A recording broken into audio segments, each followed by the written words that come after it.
Investors thought Bernard Madoff was earning big money for them, but the government said he made off with billions he stole from them. Federal judge sentenced him to 150 years for masterminding the biggest Ponzi scheme in world history. He used that money for his personal benefit, including to make personal investments and to cover expenses and debts of his hedge fund. Di dunia modern saat ini, triliunan rupiah lenyap begitu saja setiap tahunnya. We're looking at a loss between 2.5 and 3.5 billion dollars. So a significant amount of money that has been lost to these individuals that have invested with this company that they thought was legit. Bahkan orang-orang pintar sekalipun jadi korbannya. Meski dari zaman dulu penipuan-penipuan sejenis sudah ada, tetapi hal ini terus berulang, tetap memakan korban, bahkan bisa dikatakan lebih gila. Dan penipuan-penipuan berkedok investasi ini semakin berkembang dan semakin bervariasi ke depannya, semakin berkembang modelnya. Ignatova founded and ran one of the largest Ponzi schemes in history, peddling a fake cryptocurrency called OneCoin and raking in billions of dollars from her victims. Korban-korban terus jatuh ke lubang penipuan yang sama, entah itu berkodok robot trading, afiliator binary option, MLM, koin kripto bodong, dan kelas-kelas investasi bodong. Orang-orang difomoin untuk beli koin tersebut yang notabene mereka lebih dulu beli daripada member-membernya. Dan setelah para pengikutnya itu membeli semua dan harganya naik, dan ketika berada di pucuk, barangnya dibuang setelah harganya naik gila-gilaan. Banyak sekali cara, bahkan beragam, untuk menipu orang-orang pada zaman sekarang ini. Bahkan modelnya akan terus berkembang seiring perkembangan waktu. Secara logika rasanya aneh karena kita melihat begitu banyak orang yang menjadi korban. Dan tak menutup kemungkinan orang-orang lulusan S2, S3 sekalipun mereka juga ikut menjadi korban. Tapi jika kita melihat sejarah, ini adalah pola yang terus dan terus berulang. Kalian tahu nggak? Seluruh penipuan canggih di abad 21 ini semuanya berawal dari satu blueprint yang sama dari zaman bahela. Sebuah taktik yang diciptakan lebih dari 100 tahun lalu oleh seorang imigran yang miskin dan putus asa yang datang ke Amerika. Ya, seperti yang kalian lihat di judulnya, pada video kali ini kita akan membahas terkait Charles Ponzi. Ia mungkin bukan seorang penipu dengan jumlah terbesar di seluruh dunia, tapi dialah sang pelopornya, dialah sang pencipta sistemnya. Dialah arsitek yang menciptakan blueprint penipuan finansial yang kelak ditiru oleh raksasa penipu di zaman era modern dengan memanfaatkan satu sifat dasar manusia dari zaman purba. Halo semuanya, perkenalkan nama gua Adam. Gua adalah seorang konten kreator yang sebelum ini telah berhasil membangun beberapa channel anonim. Nah, di channel ini gua keluar dari zona nyaman gua dan mengambil tantangan baru, yaitu menampilkan wajah gua sendiri. Di channel ini kita akan membahas terkait fenomena sosial dan juga sejarah. So, jangan lupa klik tombol subscribe, langsung kita masuk ke pembahasannya.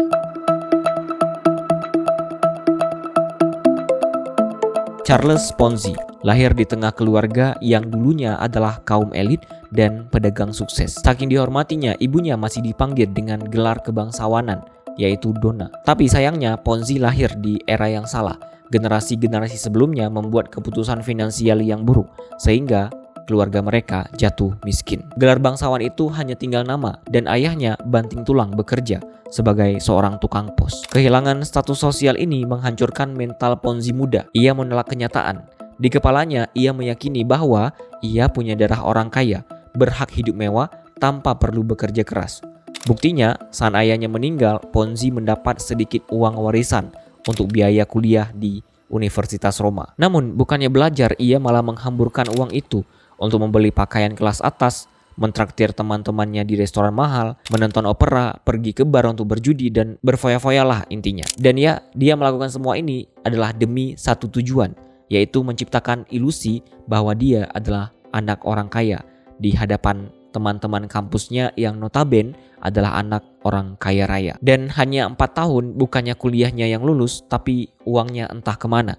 Kuliahnya nggak lulus dan dia kehilangan semua hartanya. Lalu karena malu dan gengsi untuk bekerja kasar di kampung halamannya, pada tahun 1903 ia mengambil keputusan nekat kabur ke Amerika Serikat dengan kapal, membawa mimpi kosong untuk menjadi orang sukses di kemudian hari.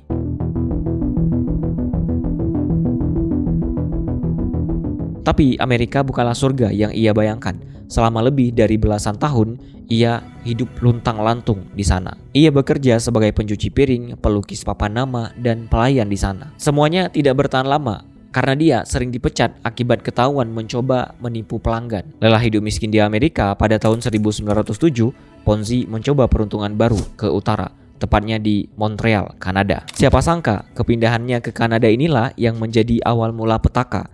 Di sana ia diterima bekerja sebagai pegawai di sebuah bank bernama Banco Zarossi. Di bank inilah takdir mempertemukannya dengan guru pertamanya, Zarossi, bos di bank tersebut. Dia menawarkan bunga tabungan 6% kepada setiap nasabahnya, angka yang sangat tinggi saat itu. Rahasianya, Zarossi ternyata tidak pernah memutar uang itu untuk investasi. Ia murni menggunakan uang setoran dari nasabah baru untuk membayar keuntungan nasabah lama. Taktik gali lubang tutup lubang ini berjalan mulus di awalnya. Tapi sistem tanpa fondasi pasti akan runtuh. Bank itu hancur dan Zarossi membawa kabur uang nasabah ke Meksiko. Ponzi yang tertinggal tertangkap polisi karena dia terbukti memalsukan cek dan dia harus mendekam di penjara Kanada selama 3 tahun. Dan 3 tahun setelahnya ketika dia bebas, dia kembali di penjara di Amerika karena dia terbukti menyelundupkan imigran gelap. 5 tahun di balik jeruji besi ternyata tidak membuatnya kapok. Sebaliknya, waktu di penjara ia memikirkan bagaimana caranya untuk menyempurnakan trik yang dia pelajari dari bosnya dulu.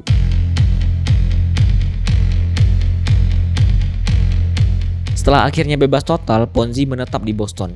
Dan pada tahun 1918, dia menikah dengan seorang wanita yang bernama Rose Gnecco. Keinginan untuk membelikan istrinya barang-barang mewah ditambah ego masa mudanya yang gila harta membuat Ponzi putus asa dan mencari cara agar dia cepat kaya raya. Ia pernah mencoba membuat majalah bisnis internasional bernama Trader's Guide. Itu sejenis majalah yang berisi berita ekonomi. Tapi bisnisnya gagal total karena tidak ada yang mau memasang iklan di majalahnya. Namun kegagalan majalah inilah yang justru membawa keajaiban.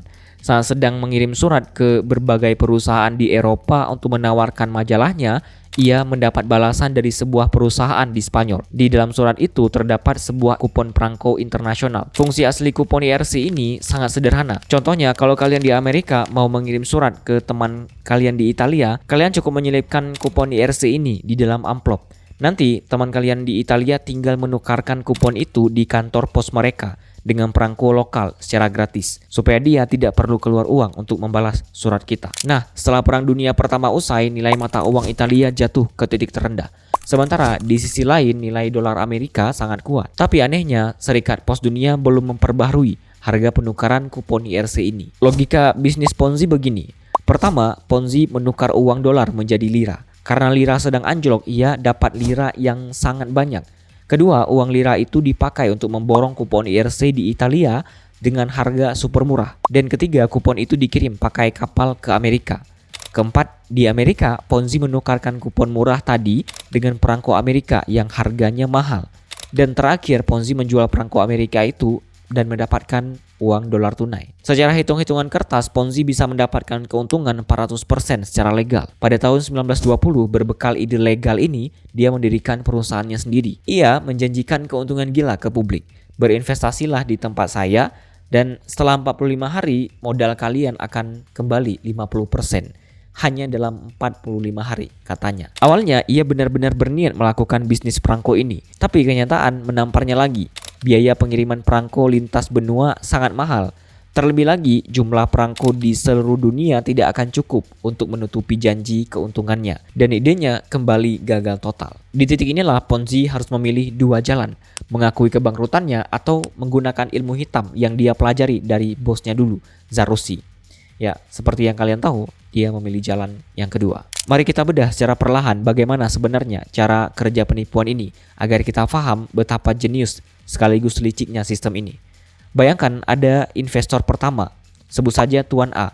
Ia menyetorkan uang 10 juta rupiah ke Ponzi. Dan Ponzi berjanji dalam 45 hari uang itu akan menjadi 15 juta rupiah. Lalu apa yang dilakukan Ponzi dengan uang 10 juta itu dari Tuan A? Apakah membeli perangko? Tidak. Apakah diinvestasikan? Tidak. Ponzi hanya murni, dia menunggu, menyimpan uangnya di dalam laci. Ponzi tidak benar-benar melakukan bisnis. Ia hanya menunggu. Untuk bisa membayar janji 15 juta kepada Tuan A, Ponzi harus mencari mangsa baru. Masuklah Tuan B dan Tuan C yang masing-masing menyetorkan 10 juta. Sekarang di laci Ponzi ada 30 juta. Nah, saat hari ke-45 tiba, Ponzi memanggil Tuan A dan memberikan uang 15 juta secara tunai. Tuan A yang menerima uang sangat girang nih. Ia merasa Ponzi adalah dewa penyelamat. Padahal uang 15 juta itu sebenarnya adalah gabungan dari uang Tuan A sendiri ditambah sebagian uang milik Tuan B dan C. Sisa uangnya masuk ke kantong pribadi Ponzi. Disinilah letak kejeniusan psikologis Ponzi. Tuan A yang kegirangan itu tanpa disuruh menjadi marketing gratis untuknya. Ia tentu akan pamer ke keluarganya, tetangganya, dan teman-teman kantornya bahwa dia mendapatkan keuntungan besar tanpa harus bekerja. Setelah melihat bukti nyata dari Tuan A, orang-orang jadi buta. Masuklah 10 orang berikutnya yang menyetorkan uang kepada Ponzi. Uang dari 10 orang baru inilah Ponzi gunakan untuk membayar keuntungan kepada Tuan B dan Tuan C.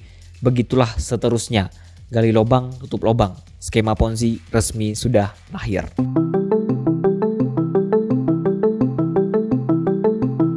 Efek dari sistem marketing testimoni atau dari mulut ke mulut inilah sungguh luar biasa. Ketika gelombang pertama investor benar-benar mendapatkan keuntungan mereka, logika masyarakat Boston mati. Polisi, pegawai bank, bahkan rakyat biasa rela menggadaikan rumah mereka dan menghabiskan seluruh tabungan hidup mereka untuk disetor ke Ponzi sebagai kedok investasi. Pada puncaknya, Ponzi berhasil meraup keuntungan lebih dari 3 miliar rupiah per hari. Ia akhirnya mendapatkan kehidupan bangsawan yang ia impikan dari sejak lama. Rumah mewah, mobil mewah, berlian, dan bahkan dia dipuja layaknya sebagai dewa keuangan. Tapi hukum matematika adalah satu-satunya hal di dunia ini yang tidak bisa ditipu. Sistem ini berpacu dengan waktu. Kalau aliran orang baru terhenti, sistem ini akan mati. Kehancuran itu akhirnya datang lewat investigasi koran Boston Post. Mereka menyewa ahli keuangan yang membongkar kebohongan Ponzi lewat hitungan matematika sederhana. Untuk membayar semua keuntungan investasinya, Ponzi seharusnya butuh 160 juta lembar perangko. Faktanya, di seluruh dunia saat itu hanya ada 27.000 perangko. Ditambah lagi, humas perusahaannya sendiri muak dan membocorkan ke media bahwa Ponzi adalah penipu yang tidak pernah memutar uang sepeser pun. Seketika itu, ilusi kekayaan pecah. Kerajaan Ponzi runtuh. Puluhan ribu keluarga hancur. Bank-bank lokal bangkrut. Dan pada akhirnya Ponzi secara resmi ditangkap.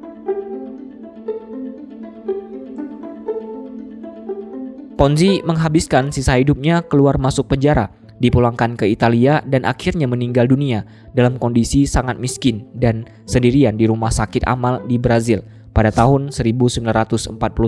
Kisah hidupnya berakhir tragis, tapi blueprint penipuan yang telah ia buat ini akan hidup abadi. Di era modern, penipuan Ponzi bersembunyi di balik istilah-istilah keren, mulai dari aplikasi penghasil uang, koin kripto tanpa kejelasan fungsinya, robot trading palsu, hingga arisan berantai. Bungkusnya mungkin terlihat canggih, tapi mesin dalamnya tetap sama, memanipulasi uang orang baru untuk membayar orang lama. Sejarah telah membuktikan uang tidak bisa menggandakan dirinya sendiri secara ajaib. Selama ilusi tentang cepat kaya raya masih menggoda manusia, sistem ciptaan Charles Ponzi ini tetap akan laku, tetap akan memakan korban-korban baru dan menunggu korban-korban selanjutnya. Jadi untuk menghindari hal ini, maka berhati-hatilah.